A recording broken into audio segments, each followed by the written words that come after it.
The pasuk says in Divrei Hayamim, Parakeh, that Reuven was the Bechor Yisrael, but Uvechal lo yitzui aviv, when he defiled his father's bed, nitna b'charas l'bnei Yosef ben Yisrael. His birthright was given to the sons of Yosef. V'lo lehisyaches l'bechora, not that Yosef should receive the hereditary right of the Bechor, which is Malchus. Ki Yehuda gavar be'achav, for Yehuda prevailed over his brothers, ulenogid mimenu, and the ruler was to come to him. V'ha'bechora, but the firstborn portion was Yosef. Ostensibly this means the Pishnayim, the Chelek Bechora in Eretz Yisrael. That was taken from Reuven and given to the sons of Yosef. And that is discussed in this week's parsha. The Torah tells us that Yosef brought his sons, Ephraim and Manasseh, to be blessed. And Yaakov Avinu tells Yosef, V'yato now shnei vanecha hanaylodim lucha be'eretz Mitzrayim. The two sons that were born to you in Mitzrayim, Adboi Elecha, Mitzrayim, before I came, Lihem. They are as if they are my children. Ephraim and Manasseh, Keruven v'Shimon Yuli. That Ephraim and Manasseh will be like Reuven and Shimon, which means that they'll be counted among the Shvatim, and they will receive shares equal to the other Shvatim, and thus it comes out that Yosef's children take twice as much as any of his brothers. And the Gemara of Basra understands the Psukim this way. The Gemara of Basra is a Shaila. When the Torah says in Parashas Kiseitse that a Bechor gets Pishnayim, a Bechor gets double portion, what does that mean? Double what any other brother gets? Or does it mean twice as much as all the other brothers put together? Is Pishnayim ke'echad? Is it double any other single brother? Or is it Pishnayim b'chol ha'nechasim? Is it really 2/3 of all the assets? So the Gemara makes a Gezerah Shava. Nemra b'chayra l'doiris, v'nemra b'chayra b'Yosef. The word b'chayra is written for eternity in Parshas Kiseitze, and the word b'chayra is written in Divrei Hayamim regarding Yosef, ha-b'chayra l'Yosef. So just like Yosef was pishnayim ke'echad, he didn't take 2/3 of all the nechasim, he took double of any other brother. So, likewise, l'doiris, that's the way it is. The Bechor doesn't get 2/3 of all the nechasim, he gets double of any other single brother. So the Gemara says, how do we know that's the case by Yosef? How do we know that by Yosef it was only pishnayim ke'echad? So the Gemara says, Olecha Amar Kra, regarding this question, the pasuk says, Ephraim and Manasseh Keruven v'Shimon Yuli. The sons of Yosef did not take 2/3 of all the assets. Ephraim and Manasseh took the same as Reuven and Shimon. So that would mean Pishnayim ke'echad, that the sons of Yosef together took double what any other brother took. That Gemara, the Ramban brings as a proof against Rashi. There's a famous machlokas Rashi in the Ramban. It's in our parsha, it's also in Parshas Pinchas, as to how Eretz Yisrael was divided. The sheet of Rashi is that every person received an equal share in Eretz Yisrael. And therefore, if one shevet had a larger population, it received a larger chelek. And if another shevet had a smaller population, it received a smaller chelek. That's the sheet of Rashi. The Ramban says not so. The Ramban says that Eretz Yisrael first was divided into 12 equal portions, and each shevet received one of those portions. Among the members of the shevet, it was divided equally. So a shevet which had a larger population, each person got a smaller piece.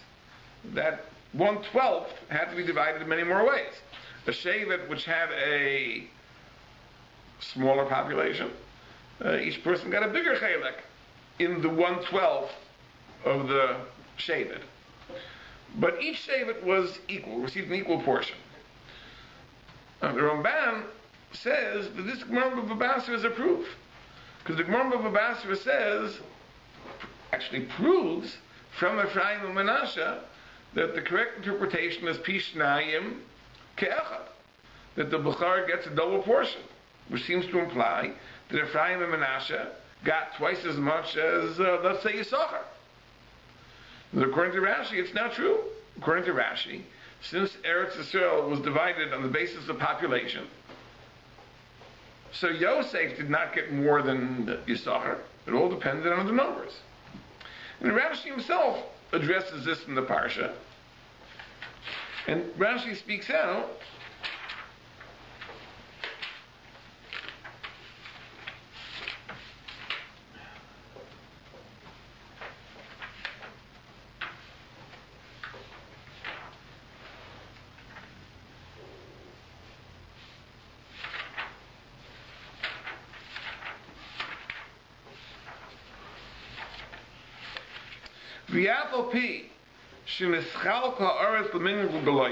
even though the land was divided by heads, and every person received an equal portion, nevertheless, the distinction of Menashe and Ephraim is that they're called Shvatim. But really, in terms of actual territory, there was no difference. There was no advantage to their being B'chayrim. And Ramban says, that's the Rashi is connected to the Gemara. The Gemara says that Yosef took Pishnayim Ke'echad. He received a double portion in Eretz Yisrael. So on that basis, the Ramban argues on Rashi.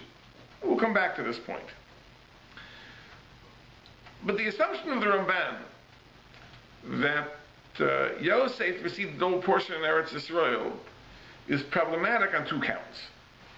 Number one, Machraim point this out, the Gemara says in Bava Basra that Ein HaBechar Noitel Pishnayim Biroi Kibamuchzik, that a Bechar only gets double portion in assets which were in the possession of the father.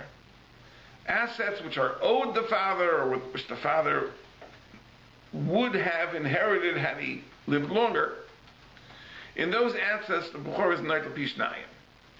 So how is it possible that Yosef, being considered the Bechor of Yaakov, should get a double portion, as the Ramban understands in Eretz Yisrael?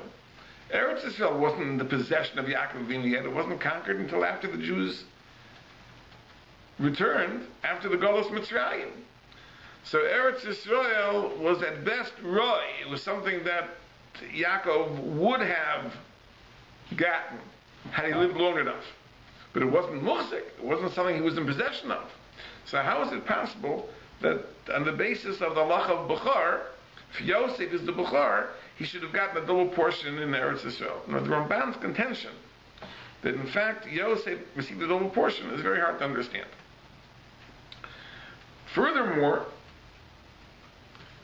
we know in Parshas Kiseitei there is an Isser in the Torah to take away the Bechor's first born portion. The Torah says, Ki es ha-Bechor ben asnua yakir, that you're mechuyev to recognize the firstborn of the despised wife, who is the genuine Bechor, over the firstborn of the beloved wife. And lo yuchal levakir es ben ha-huval pei ben asnua Bechor. You're not allowed to give preference to the firstborn of the beloved wife over the firstborn of the despised wife, who is the genuine Bechor. So it's a mitzvah saseh and a mitzvah lo saseh to give the Bechorah to the proper owner. So Bechlal, the whole idea of Yaakov taking away the Bechorah from Reuven and giving it to Yosef seems to be a violation of a prohibition in the Torah. Now, as far as the other perks of being a firstborn, such as Malchus, that's not such a difficult question. Because even though Malchus kingship is also B'Yerusha, but it doesn't seem that it has all the exact halachas of Yerusha. For example, it's not automatic. The Rambam paskins in the first parak of Hilchos Malachim that even though when a king dies, his son inherits the position, but there are conditions. He has to be mamalei makam avosov b'chacham u'b'yira. He has to be able to stand in his father's shoes. He has to be his father's suitable stand-in, both in chachma and in yira shamayim. Otherwise, he doesn't inherit. So it's not automatic in the way that a person inherits material assets. When it comes to money, it makes no difference whether the child is as righteous or as smart as his father. It's automatic. And we find by the inheritance of positions, we find precedents for taking it away from an older child and giving it to a younger child. You know, the David HaMelech took the Malchus away from his older children and gave it to Shlomo, who was his youngest child. So therefore, Yerusha Surara, the inheritance of positions, may be different. That Yaakov could take the Malchus from Ruvain and give it to Yehuda, that doesn't require justification. But the inheritance of land, of material assets in Eretz Yisrael, to take that from Ruvain and give it to Yosef, seems to be a violation of a halacha in the Torah. And we know the Avos kept the entire Torah ad shlo nitna. They kept the Torah before it was given. And even according to the Ramban, who says that the Avos only kept the Torah in Eretz Yisrael, it would be very difficult to say that over here it wasn't a problem because when Yaakov made this decision he was in Mitzrayim. But since after all it's going to be carried out in Eretz Yisrael and there the Avos kept Kol Torah Kula, I don't think that even according to the Ramban that would have been justified. To make a decision in Chutz La'aretz to do something in Eretz Yisrael would seem to be a violation of the halacha in Eretz Yisrael. So these are some questions about the general question of this inheritance that was taken from Ruvain and given partially to Yehuda in terms of the Malchus and in terms of the inheritance of Eretz Yisrael to Yosef. Let's put all that in the back burner a little bit. And let's make some general observations about this week's parsha. The parsha ends with the death of Yosef. It's the very last thing the parsha tells us about the death of Yosef. It does not speak about the death of his brothers. And Chazal do point out that Yosef was the first of his brothers to die. It's a Gemara in Saita, Gemara in Brachos. We'll see reasons for that. But the death of the brothers is not recorded in our parsha. In Parsha Shemos, the death of Yosef is repeated, along with the brothers. Vayamas Yosef v'cholecha v'choladorahu.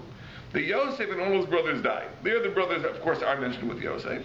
But Yosef's death is repeated. So the question is, that why is it repeated?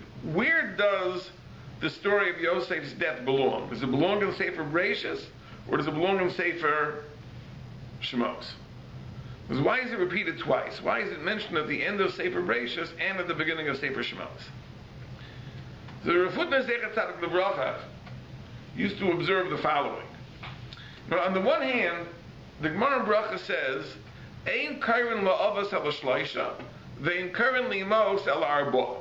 And when we refer to the avos of Klal Yisrael, there are only three avos, Avraham, Yitzchak, and Yaakov. And there only are four imos, Sarah, Rivka, Rachel, Leah. Anybody after that is not called an Av, and is not called an Aim of Klal Yisrael.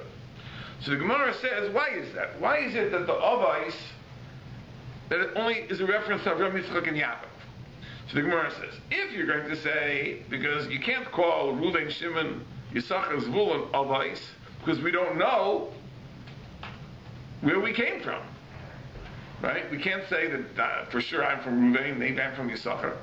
We know that we're from Avraham, Yitzchak, and Yaakov. So maybe that's why only Avraham, Yitzchak, and Yaakov are called avos. So the Gemara, that can't be. Because it says that on the mother's side, we refer to Rachel and Leah as imos, even though no one knows for sure whether he came from Leah or from Rachel. Nevertheless, they're called imos because, if not in a biological sense, they are the mother figures of Klal Yisrael. Even if you're biologically a descendant of Rachel, Leah is a mother, and even if you're a biological descendant of Leah, Rachel is a mother. So why can't we say that the Shvatim are also called fathers? So the Gemara says, no, because until Yaakov they were choshuv, and after Yaakov they weren't choshuv in the same way. Meaning that it's not a question of lineage, biological lineage. Avraham, Yitzchak, and Yaakov have a chashivus, they have a significance, they are father figures. So beyond that point, the Shvatim, Reuven, Shimon, Levi, Yehuda, Yisachar, Zvulun, none of them is considered a father figure of Klal Yisrael. So therefore, ein karan la'avos ela shloisha. Yet, the Medrash says, the Yalkut Shmuel, Yeshaya, brings that Kol Yisrael nikru al Shem Yosef. That we find that the entire Klal Yisrael is called by Yosef's name. It says in the pasuk, "Ula yechanein she'evis Yosef." Perhaps Hashem will have mercy on the remnant of Yosef, and in the context, that pasuk is a reference to all of Klal Yisrael. So even though Chazal say on the one hand that the Avos are only Avraham, Yitzchak, and Yaakov, but in some sense Yosef also was called a father figure for all of Klal Yisrael. That all of Klal Yisrael is called Hashem Yosef. So Rav Hutner explained that we find that Yosef is a transitional figure. Yosef, in some senses, is a ben, not an av, but in other senses, he's an av. So he's borderline. He's half ben and half av. As we find, for example, that on the one hand, he is a son of Yaakov, but on the other hand, he's a father of Shvatim. Ephraim and Menashe, his children become Shvatim. So in some sense, he is a av. And therefore it says in Footnote, that's why his death has to be repeated both in the end of Sefer Bereshis and in the beginning of Sefer Shemos. Because what is the difference? What is the difference between Sefer Bereshis and Sefer Shemos? As the Ramban says in his Hakdama to Sefer Shemos, that Bereshis is the Sefer Yetzirah. This is the book of formation. The formation of Klal Yisrael. And the formation of Klal Yisrael was affected through the Maaseh Avos, Maaseh Avosim and Labanim. The episodes in the lives of the Avos paved the way for the future of Jewish history. And therefore, Sefer Bereshis tells the stories of the Avos. So when does it end? It ends when the Avos end. Sefer Shmai, says the Ramban, is the story of the Banim, what follows from the foundations that the Avos laid. So Sefer Shemos is the story of the Banim. So where should Bereshis end and Shemos begin? Right, the boundary should be when the end of the Tekufa of the Avos comes. That's when Bereshis is concluded and Shemos begins. So one would have been tempted to say that the last thing in Sefer Bereshis should be the death of Yaakov Avinu. But it's not that way. The last thing in Sefer Bereshis is the death of Yosef. Because Yosef is also a Bechina, he's also an aspect of an Av. And therefore the Sefer of the Avos, Sefer Bereshis, which is Sefer of the Avos, doesn't end with the death of Yaakov, it ends with the death of Yosef. But since Yosef is also, in a sense, a Ben, so therefore Sefer Shemos, which takes up the story of the Banim after the period of the Avos ends, also has to recount the death of Yosef. There, of course, it includes Yosef among the other brothers. Because in the aspect of Yosef being a son, he's one of 12. So it's Vayamas Yosef L'chalecha. But in the aspect of Yosef being an Av, it's only Yosef. And that's why in our parsha it only talks about the death of Yosef, not the death of any of his brothers. And this will explain a very fascinating medrash. There's a very fascinating medrash rabbah in Parshas Emor, which talks about the Arba Minim. What are the Arba Minim? So it says that the Arba Minim, according to one version of the medrash, correspond to the Avos. The Esrei corresponds to Avraham Avinu. And the Lulav corresponds to Yitzchak Avinu. And the Hadassim correspond to Yaakov Avinu. And the Aravas correspond to Yosef. So first of all, it's noteworthy that if the Arba Minim correspond to the Avais, why are there Arba Minim? Ein Karen La'avas El Shleish, we only have 3 Avais. So apparently we see here too that Yosef has a kesher to the Avais. So even though there are 3 Avais, there are Arba Minim, because Yosef is also included. But the Medrash says a fantastic thing. It says that why is it that the Yosef corresponds to the Arava? So the Medrash says something very, very hard to understand. It says, because just like the Arava is the first to wilt, of all the Arba Minim, it's the first to dry out. That's why we can get along Sukkot with the same Esrog a whole week, and the same Lulav, and the same Hadassim. But the Aravas you often have to change, unless you take very good care of them, because the Aravas are the first to wilt and dry. So Yosef as well died before his brothers. And therefore, he's compared to the Arava. Now this is very, very perplexing. Like of all the things that can be said about Yosef, like this is a defining characteristic, that Yosef is compared to the Arava because just like the Arava is the first to wilt, Yosef died before his brothers. Like that is like a quality of Yosef that should be the basis for his being compared to the Arava. The pshat is like this. Why did Yosef Taka die first? Now the Gemara says in 2 places, in Saita and Brachas, that the reason Yosef died before his brothers is because he was manig atma b'rabbanos. Because he conducted himself in a lordly way, as holding a position of authority, and the Gemara says, you see from here that if a person is manig atma b'rabbanos, it brings a premature death. But Lefid Varenu, there's another aspect to it. The reason Yosef died first is because Yosef belongs to an earlier historical period. Yosef doesn't belong to the period of the Banim. He belongs to the period of the Avos, in some sense. And that's why he dies first. Because he really belongs to an earlier era. And therefore, that's what the Medrash says. The Medrash says that we have Arba Minim, but we only have 3 Avos. Anchor and Lavas of Shleisha. So the 4th min corresponds to Yosef. Why does the Arava correspond to Yosef? Because the Medrash shows, why did Yosef die first? Not for the reason the Gemara says. Yosef died first because he really is a throwback to an earlier period. He has to die first. He doesn't belong to the later period. Right? And that is the aspect of Yosef which allows him to be considered part of the Arba Minim. Because he essentially is part of the period of the Avos, not part of the period of the Banim.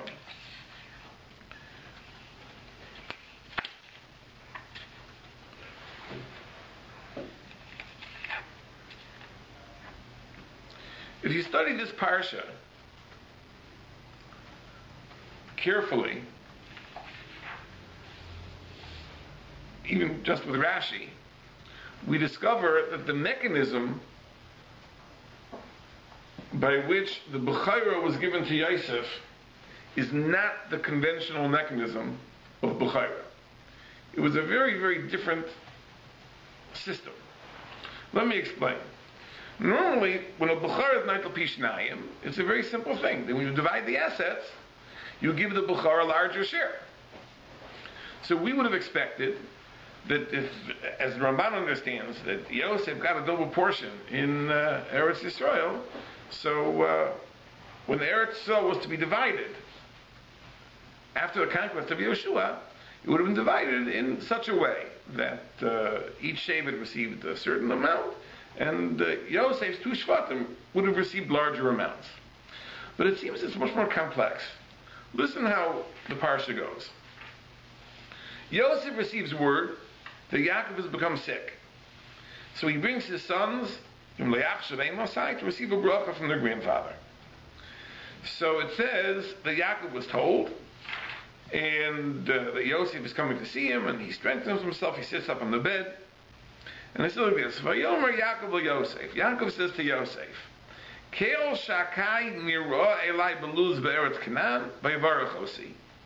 Hashem appeared to me in Luz in Eretz Canaan when I came back from the house of Lavan, and he blessed me. Vayomer elai, and he said to me, Hineni mafrecha v'hibrisicha, I will make you fruitful and I will increase you. Unusaticha b'kalamim, I will make you an assembly of nations, meaning an assembly of shvatim. V'nosati es ha'aretz hazos l'zarocha acharecha achuz ha'soilam. And I will give this land to your children as an eternal inheritance. Va'ata, and now, Shnei Vanecha, the two sons who were born to you in Eretz Mitzrayim, Lihain, they're my sons. Ephraim and Menashe, Keruvim v'Shimon Yuli. What's the connection? Doesn't follow.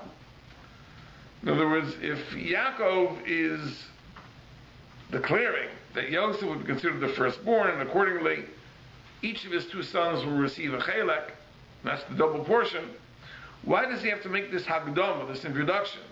That Hashem appeared to me, and he blessed me, and he said you'll be fruitful, and you'll be an assembly of nations, I'll give you Eretz Yisrael. It seems that this introduction has nothing to do with anything that follows. So Rashi explains it in the following way, and many of them, of course, learn the same way. When Yaakov came back to Eretz Yisrael, in Parshas Vayishlach, and he finally came to Luz, the base Kale, and he built the Mizbeach, and Hashem appeared to him. So he told him the following. He told him,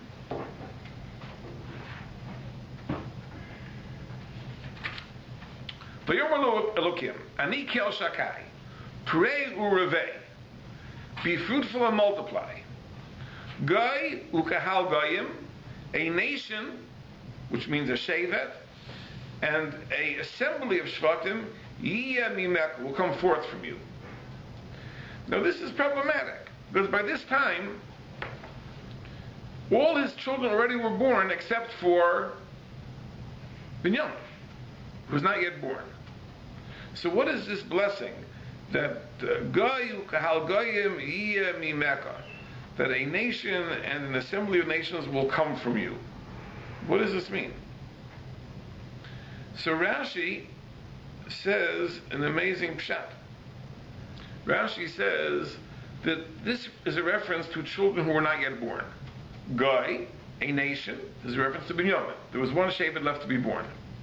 And kahal goyim means a group, perhaps a pair, that would be the smallest possible group of shvatim, will also come forth. And it's a reference to the idea that grandchildren of Yaakov will also become shvatim. Not only the children of Yaakov, but the grandchildren of Yaakov will also become shvatim. And Rashi says, Goyim is a reference to Menashe ve'Ephraim, Shasidim lotzeis miyosef, ve'hem b'minyan hashvatim. So this was the bracha that HaKadosh Baruch Hu gave Yaakov Avinu when he came back from the house of Lavan, that there will be additional births, additional shvatim. First, one of your children, Binyamin, will be born, and then at least two of your grandchildren will also be counted in the minyan of shvatim, will be counted in the number of shvatim. And that's Ephraim and Menashe. Now, it isn't pashut that it would have been Ephraim and Menashe, because the likelihood is that all Yaakov's grandchildren were born after this point. Because if you think about it for a moment, how old was Yaakov when he came back from the house of Lavan? Or better, how old were his children? They were all born in the last 13 years of Yaakov's stay in the house of Lavan. According to Chazal, even Reuven and Shimon, who were the oldest, were just bar mitzvah. They were 13 years old when they waged war against the city of Shechem immediately before this episode. The others were undoubtedly younger. They probably did not have children yet, probably weren't married yet. So it comes out that all of Yaakov's grandchildren were born after this point.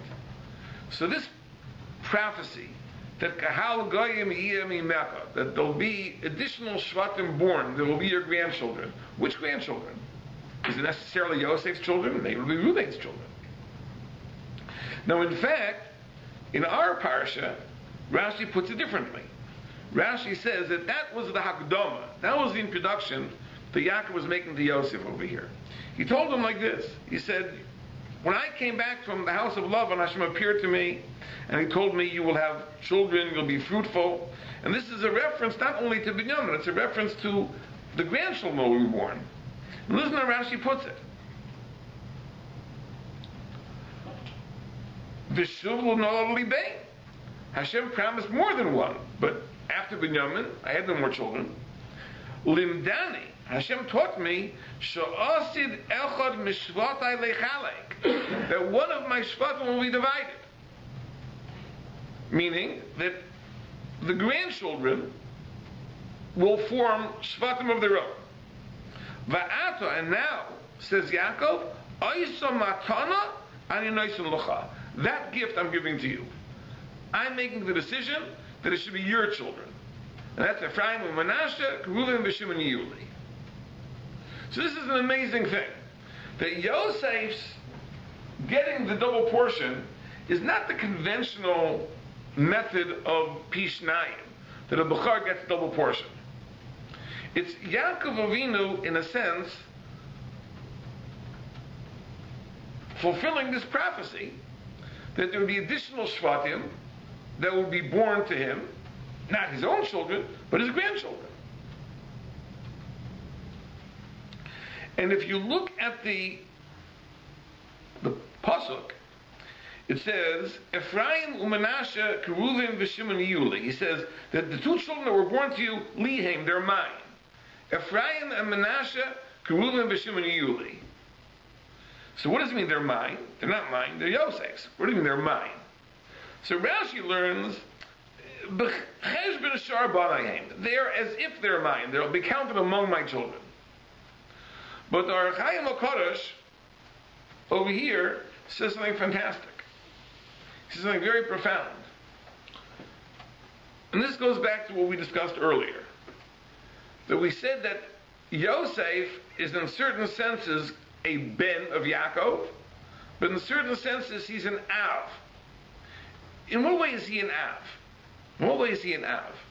The Darchei writes in this week's parsha that in a sense Yaakov and Yosef share a neshama. They are really one and the same. They actually share a neshama. He gives a mashal. He says, you know that every letter has a milui. Let's say the letter Aleph. Letter Aleph. So if you want to spell out the word Aleph, it's Aleph Lamed Pei. Spells Aleph. So Lamed Pei is the milui. It's the filling of the Aleph. The Aleph with the Lamed Pei forms the word Aleph. But the letter Vav, what's the milui of Vav? How do you spell Vav? Vav, Vav. Meaning the letter and its milui are one and the same. He says that Yaakov and Yosef are like the two Vavs. They are one in the same. They, in a sense, share a neshama. And when Yaakov said that your two sons, Lihem, are my sons, it's not just that Yosef is an Av, but more than that, Yosef is Yaakov himself. Now this is an idea which runs through many, many Sfarim. Now the Maral, back in Parshas Vayechi, on the pasuk, Eile toldos Yaakov Yosef. These are the children of Yaakov, Yosef. So Rashi says that Yosef was the Iker child of Yaakov. And Rashi says, because everything that happened to Yaakov happened to Yosef. Zen nistam v'zen nistam. This was hated and this one was hated. Zeh achiv bikesh lahargo. This one, his brother wanted to kill him. That was Yaakov. V'zeh echav bikshu lahargo. And this one, his brothers wanted to kill him. It says that their faces looked alike. So the morale says, because it isn't that Yosef was like a ben of Yaakov. Yosef was a clone of Yaakov. They shared a soul. And therefore the banim of Yosef, Ephraim and Manasseh, lihem, they're Yaakov's children. In other words, the process by which they end up with a double portion in Eretz Yisrael is not because Yosef is a Bukhar and therefore he gets a bigger piece. It's that Yosef's children are in a sense Yaakov's children. More than just adopted by Yaakov. They are actually Yaakov's children. Lieh, that's what Yaakov says. That your children are my children. In other words, we are so close. We are so much identical that your children actually are my children, and therefore they deserve to be counted among the Shvatim. And the Archaim goes so far as to say an amazing thing. He says that L'chara, even if Yaakov would have adopted Ephraim and Menashe, why isn't Yosef also a Shevet? The Pasuk says, Yaakov tells Yosef that if by some chance you have additional children in the future, they'll have to be included among Ephraim and Menashe. He says, why not? Why does Yosef lose his right to be a Shevet? Just because Ephraim and Menashe are Shvatim, Yosef can't also be a Shevet. If Yosef would have future children, let them form a third Shevet. Right? Why does Yosef lose his right to be a Shevet? Just because his two sons become Shvatim. Potentially, at least, if Yosef would have additional children, we say there are three Shvatim. There's Ephraim, there's Menashe, and there's Yosef. Who are the members of Yosef? Yosef's future children. Of course, there weren't any. But in theory, there could have been. So the Archaim says no. Because the process by which Ephraim and Menashe become Shvatim is that Yosef becomes totally identified with Yaakov. So in the same way that Yaakov isn't counted among the Shvatim, Yosef also isn't counted among the Shvatim. Now, the process by which Ephraim and Menashe become Shvatim is that there's such an identity, such a connection between Yosef and Yaakov, they become as one, to the extent that Yosef's children are Yaakov's children. So for the same reason that Yaakov is not one of the Shvatim, Yosef isn't one of the Shvatim. It follows naturally. But it comes out that the mechanism by which Yosef's children end up with a double portion is not the conventional grant of Pishnayim to a Bechar. It's because Ephraim and Menashe are called Yaakov's children. So therefore, just like Yisachar gets a portion, and Zvulun gets a portion, and Dan gets a portion, and Naphtali gets a portion, Ephraim gets a portion, Menashe gets a portion. It's not the regular grant of Pishnayim. And that answers the kashas we started out with. We asked the kasha that how is it possible to give Yosef double portion? The whole halacha of Pishnayim is only in the chasim that were muchzik, that the father owned. Yaakov wasn't a muchzik in Eretz Yisrael, so why does Yosef get the double portion? The answer is Yosef doesn't get the double portion because as a Bechor he gets the double portion. His two children become Yaakov's children too. So therefore, just like Yisachar and Zvulun are entitled to two portions, Ephraim and Menashe are entitled to two portions. It isn't the regular halacha of Pishnayim. The other kasha we ask, which is that isn't taking the Bechara from Ruvain and granting it to Yosef, isn't that a violation of the prohibition? So of course it's not a violation of the prohibition. The halacha of Bechor didn't apply precisely because it was Roy, not Muchzik. Reuven wasn't entitled to a double portion. Yaakov didn't take away Reuven's double portion in Eretz Yisrael. Reuven wasn't entitled to a double portion. A Bechor doesn't get Pishnayim in Roy, only in Muchzik, only something which the father possessed. Yaakov didn't possess Eretz Yisrael. Reuven wasn't entitled to a double portion in Eretz Yisrael. How did Yosef end up with a double portion? It wasn't the halacha of Bechor. It was the halacha that his sons were sons of Yaakov. Now the question is, but this was Yaakov's choice to bestow this honor on Yosef. So the question is, why did he bestow it on Yosef? Why didn't he bestow it on Reuven? So that is because since Reuven forfeited his right to the Bechira, therefore this privilege of his two sons becoming Shvatim was taken from Reuven and was given to Yosef instead. So Uvechein, the kasha of the Ramban on Rashi is not fair either. When the Ramban asks in Rashi, he says that the Gemara said that Yosef got a double portion, and from Yosef we learn double portion means not 2/3 of all the assets, but equal to two brothers. So the Ramban says it's mashma that Yosef got a double portion. Not at all. The Gemara is saying something very simple. We're not dealing with a double portion. There was no right in the double portion to Eretz Yisrael because it was Roy, it wasn't Muchzik. The question simply is this, that there is a special honor that Yaakov bestowed on one of his children. What was the extent of that honor? Did he make Yosef the equivalent of 4 brothers? The equivalent of 5 brothers? The equivalent of 2 brothers? He made him the equivalent of 2 brothers. By saying that his 2 sons would be Shvatim. So we see that the privilege which is given to a special son is only that he's considered like 2 of the other sons. So from there we learn that likewise when it comes to Eretz Yisrael and the genuine division of assets, it's also 2/3 of any other one brother. But this is a fantastic thing. A very fantastic thing. That the whole mechanism by which Yosef became, in a sense, a Bechor, was not that there was a gift given to Yosef, as much as, in a sense, Yosef was elevated from the level of being a ben of Yaakov to being so identified with Yaakov to the extent that his children were actually Yaakov's children. So I want to point out that this might address a very, very perplexing thing.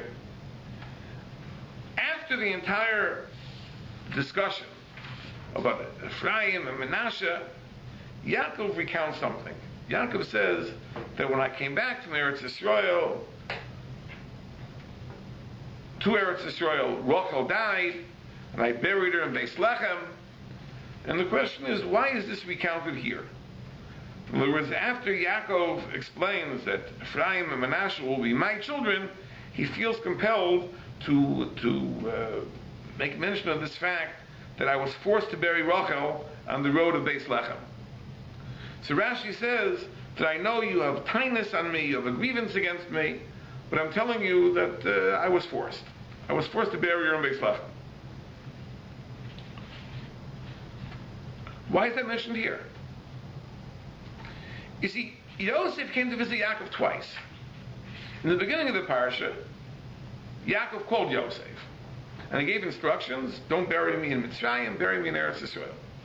The second time, Yosef came when he heard that Yaakov was sick. If Yaakov feels compelled to explain to Yosef, justify to Yosef, why he buried his mother in the Beis Lechem and didn't take her to the Maras Machpelah, that really relates to the discussion of the first visit. It was when Yaakov asked Yosef to take care of his burial in Eretz Yisrael. So maybe Yosef would have a taina. You were asking me to bury you in Eretz Yisrael in the Maras Machpelah. You didn't do that for my mother. So for that, Yaakov would have to justify himself and say, listen, I was an onus, I couldn't help myself. She died on the road. We had to bury her right away. But what does this have to do with the question of Ephraim and Menashe being considered sons of Yaakov, inheriting a double portion, perhaps? Why at this point does Yaakov have to justify himself as to why he buried Rachel in Beis Lechem as opposed to the Maras Machpelah? I think the answer is like this. You see, if Yaakov would have granted a double portion in the conventional way, if he would have said, listen, I like you, you're a very good son, maybe better than the rest, so I'm going to give you a double portion in Eretz Yisrael. So, Yosef would have no grievance at all.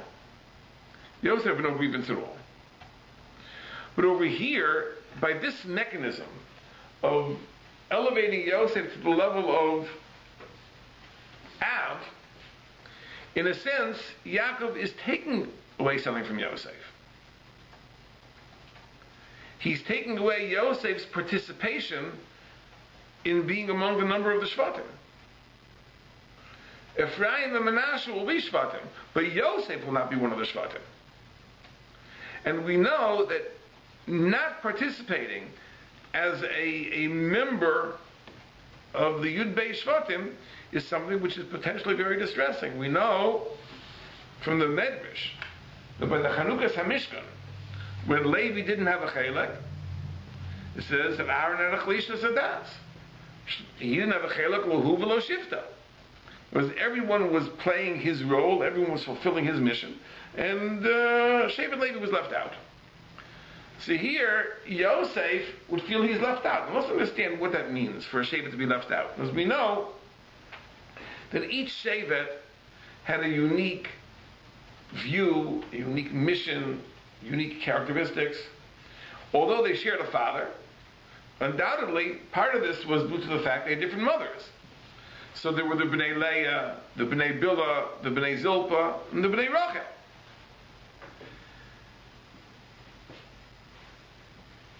The unique contributions of Rachel would be perpetuated by her children.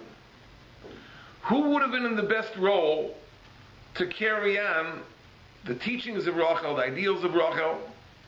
Really, only Yosef. Because think about it. Did Binyamin ever know Rachel? Of course not. Right? Rachel died in childbirth. Right? She died when Binyamin was born. Ephraim and Manasseh certainly never knew Rachel. So the only person that really could transmit the ideals of Rachel was Yosef himself. And now Yosef is being removed. He plays no role among the Shvatim. Right? Ephraim and Manasseh will be Shvatim, but Yosef is promoted. Now Yosef is an Av. He's not a Shevet. So perhaps he sees this as the marginalization of Rachel. And it happens to be that there was something very, very painful, which also points to the fact, the seeming marginalization of Rachel, which is the fact that she wasn't buried in the Maras HaMachpelah. So it's just at this time, just as Yaakov, in a sense, is promoting Yosef, he's removing Yosef from the category of the Shvatim, and saying Ephraim and Manasseh will be Shvatim, but you won't be a Shevet. Says you will be an Av, you will be a father figure for the entire Klal Yisrael, but you won't function as a Shevet. So that's where Yaakov has to be misnatzel, has to defend himself and justify himself why Rachel wasn't buried in the Maras HaMachpelah. It was an onus. He was constrained by a situation of Janet's control. But this is something which, it sounds outlandish, but if you think about it deeply, it makes perfect sense. Let me give you a mashal of other Redoim. Let's say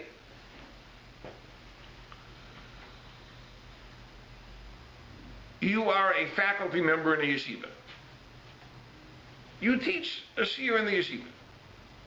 So you can focus on your subject and your group of Talmidim.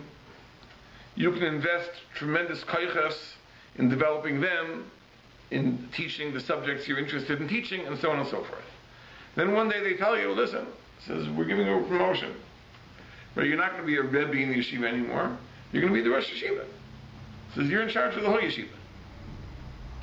So now, you cannot focus on that group, or that subject, or the ideas you're interested in talking about, because you've become a general person. Now you have to focus on the welfare of the entire institution. You have to perhaps step back to allow your faculty members to be able to do their thing, if you will. And you are a facilitator, but you are not necessarily any longer having an active contributory role in the development of Talmidim, the teaching of Shurim, and so on and so forth. I mean, it's a wonderful thing to be a facilitator. But on the other hand, there's not being intimately involved at the ground level, right, can be terribly, terribly frustrating. Now, that's the difference between the Av and the Banim, the father and the Shvatim. Notice each Shevet is able to